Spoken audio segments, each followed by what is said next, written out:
सोलापूर जिल्हा परिषदेच्या मुख्य कार्यकारी अधिकारीपदी बुलढाणा जिल्हा परिषदेचे सीईओ कुलदीप जंगम यांची नियुक्ती झाली आहे. नवे सीईओ जंगम हे शुक्रवारी पदभार घेणार असल्याचे समजले. केवळ 2 महिन्यातच बुलढाणा जिल्हा परिषदेतून त्यांची बदली सोलापूर जिल्हा परिषदेच्या मुख्य कार्यकारी अधिकारीपदी झाली आहे. जंगम हे यापूर्वी IPS म्हणून सिलेक्ट झाले होते. त्यानंतर 2च वर्षात ते IAS झाले.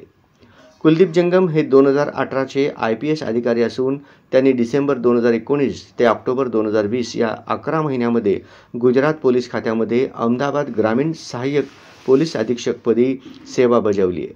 त्यानंतर ते 2020च्या बॅचचे IAS झाले. ऑक्टोबर 2020 ते जुलै 2022 हा 1 वर्ष 10 महिने ते महाराष्ट्रातील वाशिम येथे असिस्टंट कलेक्टर म्हणून काम पाहिले.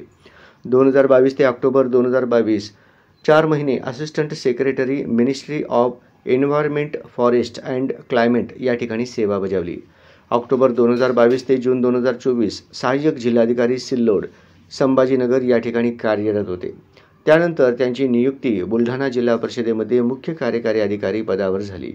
लगेच 2 महिन्यात त्यांना सोलापूर जिल्हा परिषदेच्या मुख्य कार्यकारी अधिकारीपदी नियुक्ती देण्यात आली आहे.